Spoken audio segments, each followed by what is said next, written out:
Tomorrow on 22nd of September, the new rates of the GST, the improved rationalized GST, come into effect. And this is being seen as a big utsav, as the Prime Minister, who addressed the nation about a 20-minute address at 5 o'clock this evening. And this is being seen as a big push by the government to try and give thrust to spending, ahead of the festive season. The government is hoping that the rationalization of the GST and before that the new income tax slabs are going to propel especially the middle class to go into a spending spree, which is going to in effect help the economy. Now, the Prime Minister spoke at length about this and said that this is going to have, this is a possibly sweetener, sabka muh meetha hoga, in the GST utsav that the Prime Minister says is at the beginning of the festive season. Let's first listen in to what the Prime Minister said and the opposition's reaction to this BJP coined GST dhamaka. Navratri के प्रथम दिवस 22 सितंबर को सूर्योदय के साथ ही next generation GST reforms लागू हो जाएंगे। एक तरह से कल से देश में जीएसटी बचत उत्सव शुरू होने जा रहा है। इस जीएसटी बचत उत्सव में आपकी बचत बढ़ेगी और आप अपनी पसंद की चीजों को और ज्यादा आसानी से खरीद पाएंगे। हमारे देश के गरीब, मध्यम वर्गीय लोग, न्यू मिडिल क्लास, युवा, किसान, महिलाएं, दुकानदार, व्यापारी, उद्यमी, सभी को ये बचत उत्सव का बहुत फायदा होगा। जैसे स्वदेशी के मंत्र से ताकत मिली, वैसे ही देश की समृद्धि को भी स्वदेशी के मंत्र से ही शक्ति मिलेगी। आज जाने अनजाने हमारी रोजमर्रा की जिंदगी में बहुत सी विदेशी चीजें जुड़ गई है, हमें पता तक नहीं है। हमारे जेब में कंघी विदेशी है कि देसी, हमें पता ही नहीं है। हमें इनसे भी मुक्ति पानी होगी। हम वो सामान खरीदें जो मेड इन इंडिया हो, जिसमें हमारे देश के नौजवानों की मेहनत लगी हो, हमारे देश के बेटे बेटियों का पसीना हो। हमें हर घर को स्वदेशी का प्रतीक बनाना है, हर दुकान को स्वदेशी से सजाना है। गर्व से कहो ये स्वदेशी है, गर्व से कहो मैं स्वदेशी खरीदता हूं।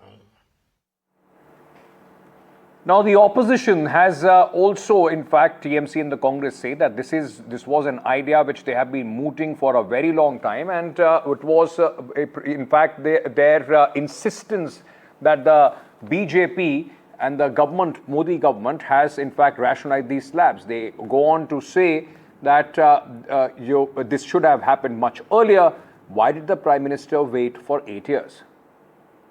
आज एकदम से मोदी जी को लगा अरे कल बदलाव आएगा, बिना मेरा चेहरा छपे, बिना मेरा चेहरा चमके कैसे ये बदलाव आ सकता है, तो वो बोलने के लिए आ गए। उन्होंने कुछ नया तो बोला नहीं सर्वप्रथम, लेकिन आज जब वो बोल रहे थे तो ऐसा लगा था मानो 2017 में किसी और की सरकार ने जीएसटी लागू किया था। 2017 से लेकर आज तक आपने जबरदस्त वसूली करी लोगों से। मुझे तो लग रहा था आज मोदी जी आएंगे और हाथ जोड़कर माफी मांगेंगे। असली बात यह है कि मोदी जी अगर आज चाहे तो महंगाई खत्म कर सकते हैं पेट्रोल डीजल के दाम घटाकर, लेकिन वो ऐसा नहीं कर रहे हैं। लोग ये मान रहे थे कि प्रधानमंत्री जी जिस तरीके से अमेरिका ने भारत के ऊपर टैरिफ लगाए हैं, पेनल्टी लगाए हैं, और अभी H1B वीजा की फीस $1,00,000 कर दी है, इसको लेके पूरे युवा जगत के अंदर पैनिक है। ऐसा लगता था कि वो इस विषय में बोलेंगे कि अमेरिका को एक कड़ा संदेश दिया जाएगा, मगर जीएसटी की खबर तो बहुत पुरानी है। और मुझे ऐसा लगता है कि प्रधानमंत्री जी वैसे तो शाम को 8 बजे राष्ट्र के नाम संदेश देते थे, आज 5 बजे इसलिए दिया क्योंकि 8 बजे भारत पाकिस्तान का मैच है। Finally, after all resistances, protests, finally government has agreed for some changes in GST. They announced. Now the question is, number one, whether it will bring down prices, particularly of essential commodities. What is the share the state governments will get? Because after all, India is a federal country. इसके खिलाफ ममता बनर्जी आवाज उठाई, फिर पूरा देश में आवाज उठा, फिर ये सेंट्रल गवर्नमेंट मजबूर होकर ये पूरा रेट चेंज किया। अभी वो उसका क्रेडिट लेने का कोशिश कर रहा है। अब शुरू क्यों किया, चेंज करना पड़ा क्यों? लेकिन मोदी जी का भाषण तो लोग 15 साल फॉर्म पे क्या कहेंगे? अरे भाई 15 साल से हम लोग सुन ही रहे हैं। बिल्कुल सर। और यही सुन रहे हैं कि अब कल परिवर्तन होने वाला है, कल भारत विश्व गुरु बनने वाला है, कल हम लोग की परेशानी दूर होने वाली है। अभी तक तो खाली सुन ही रहे। नहीं भाई, जीएसटी रिफॉर्म से बिहार के लोगों का कोई बहुत बड़ा फायदा हो जाएगा ऐसी बात तो है नहीं। जीएसटी रिफॉर्म से तो फायदा उसको होगा ना जो पैसा जिसके पास हो। बिहार के लोग सबसे गरीब लोग हैं देश के, उसको क्या फायदा है भाई? आप कार पे टैक्स कम कर दिए तो बिहार में कितने 100 लोगों में 2 लोगों के पास गाड़ी है। बिहार में 100 में 2 लोगों के पास गाड़ी है। तो अगर आप गाड़ियों पर जीएसटी कम कर देंगे तो उससे बिहार के ज्यादातर लोगों को फायदा नहीं है। Right, so the discussions are on, the opposition saying that it is too little too late, but now the finance minister is hitting back at the opposition. This is the latest that I'm getting at this moment. Nirmala Sitharaman, the finance minister, has hit out at the opposition and slammed the Congress party for criticizing GST 2.0.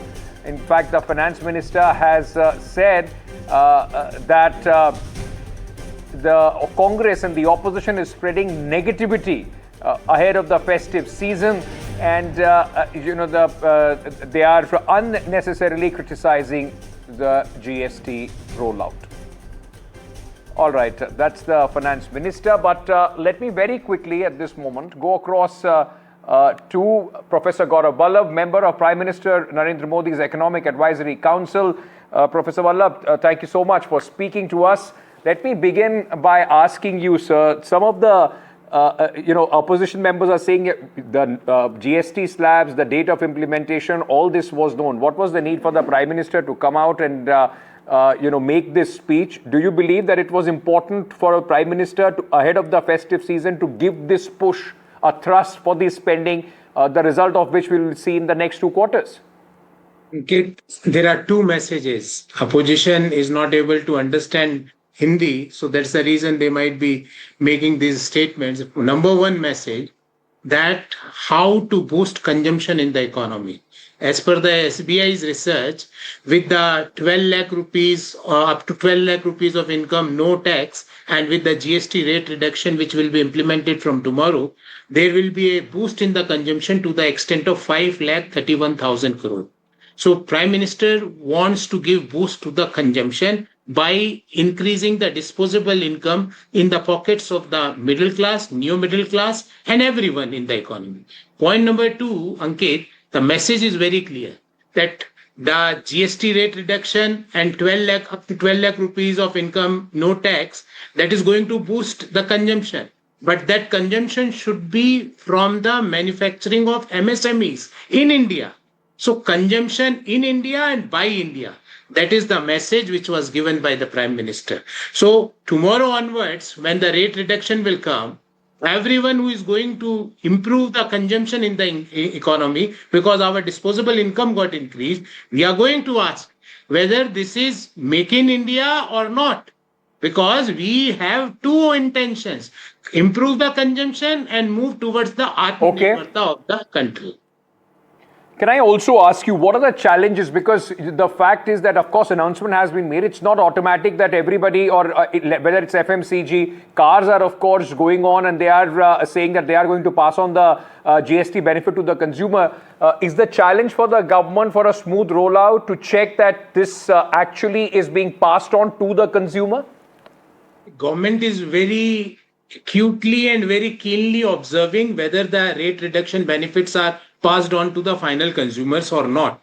So I am very hopeful that India's 99% of the manufacturers are going to pass on the GST benefits to the consumers. So I was just listening few of the voices from the opposition. Now tell me, Ankit, that is toothpaste not consumed by the common people of our country? Is the bathing soap, hair oil, shampoo, utensil, sewing machine, tractors, all these are consumed by the common people of our country. And the rate reduction is either 0% or 5%. Some of the voices were saying why there were 4 rates earlier. Ankit, you will be surprised to know before 2017 we used to have excise, we used to have VAT, we used to have sales tax, we used to have service taxes, we used to have octroi, we used to have chungi, and this list goes on and on. If we combine all these rates, there were hundreds of rates prevailing in the economy. But Professor Vallabh, answer me this. Why couldn't the government, and this is the main charge of the opposition before I let you go, why couldn't the government do it earlier? Why did it take 8 years to rationalize these slabs? See, Ankit, very simple, very in one line, regarding GST, all the decisions were taken in GST Council. Why opposition parties, finance ministers, which were there in council, were silent? Why they were not raising this? This time also, the proposal for rate reduction were moved by us. They supported unanimously. And what is the reason? And there is a logic behind this, Ankit. With hundreds of rates, we had zeroed down on 2 rates, 5%, 12%, 18%, 28%. Now we reduced 4 rates to 2 rates, 5% and 18%. So this is a continuous process. We have to understand. Okay. From 100 rates, we came down to 4 rates, now 4 to 2. Okay.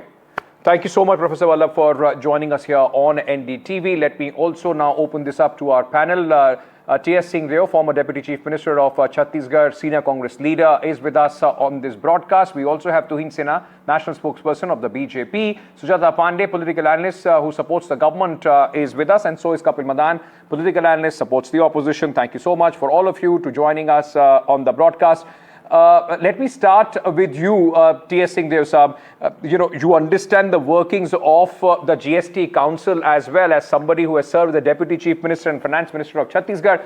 Can I understand from you, sir, is it fair on the opposition to target the timing of the government? This is exactly something the Congress party wanted for a very long time. If the government has now done this, shouldn't this be an occasion to, in fact, support the government? Because the Prime Minister says this is essential ahead of the festive season to give this boost, a thrust to the economy as far as the GST rationalization is concerned, sir. Good evening, sir. Good evening to all the panelists and good evening to all the viewers. See, when you play politics, then the responses are political. If you take decisions and if discussions are on levels of policy and national interest, then things are different. We have a Prime Minister who was opposed to the GST as Chief Minister, who was on record as having said, "over my dead body," GST over my dead body. So there were blocks and roadblocks and all sorts of situations that came up when the UPA was attempting to finalize the GST regime. There was no dispute about having a GST regime. But there were many, particularly the loss of revenue to all concerned. And as Chief Minister of a particular state, that was Mr. Modi's response. I heard Gauravji mentioning about why the opposition or the Congress party or other members did not raise it earlier. I would like to put it on record that as a member of the GST Council, I have written to the chairman of the GST Council 4 years back. We were in government 2 years back, and at least 2 years during the meetings we were attending, rationalization of a person like me is on record as having put it before the chairman, that we must rationalize this 8 slabs where we have from 0 to 28 and various cesses. We must rationalize this, and this is what the Congress party had been wanting to say. Okay. But now, if it is made political, then responses are political. Right. Tuhin Sinha, you heard what Mr. T.S. Singh Deo is saying, and also, by saying the Prime Minister today said "Sabka muh meetha hoga," the opposition is asking that why didn't the government think of this muh meetha in the years gone by? Why did it take 8 years for the government to in fact bring this kind of rationalization? The answer can't be that, listen, the opposition did not raise it in the GST Council. If you are taking the credit for this, then you can't blame the opposition for not bringing it earlier. Well, good evening, Ankit. Good evening, everybody. We are on the cusp of a historic Navratra which is going to see enhanced celebrations. So while last week Rahul Gandhi exhorted Gen Z to come on the streets, yes, from tomorrow you will see them on the streets participating in the Bachat Utsav, buying their first cars, buying household items for their parents, and, taking part in buying consumer durables. So, yes, your question, let me answer your question. Why did it not happen before? Please understand that when Prime Minister Modi inherited the reins of government in 2014, tax evasion was very rampant. From 2017 onwards till now, the GST collections have been to the tune of 110 lakh crore. Where have they been spent? More than 75 new airports, 60,000 kilometers of new highways, 1,000 kilometers of new metro lines. Now we are an aspirational society where we have specific targets of our first space station by 2040, of holding the first Olympics by 2036. Okay. So the money has been spent in all these places. But yes, we are in a very consolidated, we are with all the consolidation that has taken place. This is the right time to pass on the benefits in the hands of the consumers. And by virtue of this reduction, what are the benefits? We are putting straight away 2.5 lakh crore into the hands of our consumers, of the people of the country. And given that we are an aspirational society, this money will find its way back into the economy through enhanced demand, through enhanced consumption. Okay, that's your way of putting this whole thing. But, people would also say, do the people, and especially the lower middle class, like Prashant Kishore was saying, Sujata, I will bring you in on this, that, we will have to wait for this to be passed on, and that is going to be a big challenge for the government, whether this GST bonanza that the government is hoping for, that is going to propel, of course, the next 2 quarters of this financial year, whether it is it is passed on to the consumers, especially in the FMCG sector, which would be very, very beneficial for the people in a state like Bihar, where it's not that, there are a lot of buyers for their first car, but of course, it will help even with the small things, whether it is the pencil and the books for their children, or the bathing soap or the toothpaste for the poorest of the poor. So Ankit, I was really surprised to see Prashant Kishore talking such a surface level thing, because I didn't expect him to pass a verdict without realizing that whether it's Bihar or UP or any part of India, the cheaper essentials which have gotten cheaper with the GST too, is also the same story in Bihar. Bihar also spends a lot of its income on these everyday item which has gotten cheaper. So what does it mean? It means that they put the money back in the hands of the consumer. It increases your disposable income. Then Bihar is also known for a lot of this arts and artisan, Madhubani painting, Bhagalpur sari and all the factories, MSMEs. So when the Pradhan Mantri pushes through the Swadeshi and MSME and GST tax reliefs, it does go back to the society, it does go back to the people of Bihar disposable income bracket.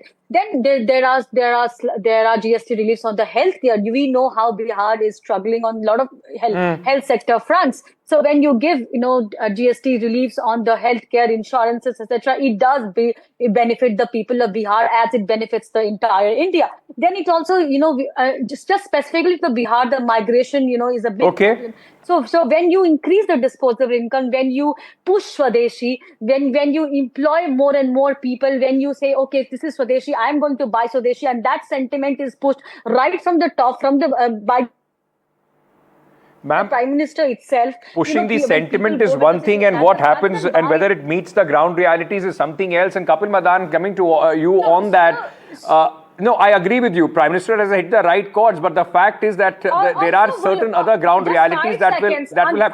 I'm coming to you, Sujata. Hold on, Kapil. Just 5 seconds. I said just 5 seconds. 5 seconds. So also the woman empowerment. You know how the Jivika Didi is a bigger chunk in Bihar, and there are crores of Jivika Didis who are indulged in making papas, pickles, and all these household items. So these also will help, get help through the Swadeshi push, through the GST slab, and the PI, the production linked incentive schemes that the government has launched. So it is very elitist, it is not elitist. Suddenly a Swadeshi push, but we'll have to wait and see. As I said, there are certain ground realities. Expectations are there. The push and the Prime Minister's messaging hits all the right notes, but there are, Kapil Madan, certain ground realities as well. There is also this need that people are looking at, that the government is for a stagnant industry where jobs are difficult, salaries are not going up. Where is that money that there is hope that people are going to spend on? It's not even for the festive buying, people plan months in advance. Suddenly tomorrow GST will come in, and the expectation that people will take out all their money and go into the market, is that too much on the consumers? Now, okay, let me first respond to the issue of Make in India. In fact, Tuhin also spoke. We've heard Mr. Gaurav Vallabh speaking on the issue of Make in India. So we all know Make in India campaign was started by Mr. Modi somewhere in 2014, 2015. And if the intent was to really push our Swadeshi products and to, give a boost to our domestic industry, why is it that at that point in time when the GST was rolled and the opposition was raising this issue that, the tax slabs that you have, the mechanism that you have is irrational? Why is that you will wake up from your slumber after 8 years? It's like a cycle requires two tires. You will float one tire in 2015-16 and you won't do anything. And suddenly you realize the state of our economy, the state, of our Make in India campaign, because it never, progressed in the way it was projected by the Honorable Prime Minister. And then you will realize your mistake and you will cut down these slabs. Now, the first thing I also heard Ms. Supriya Srinath, I think this is an acknowledgement of the fact that the government's policy, in fact, the tax slabs that they have were irrational. I mean, they have been, imagine, on life insurance policy, on health insurance policy, there was about 18% tax.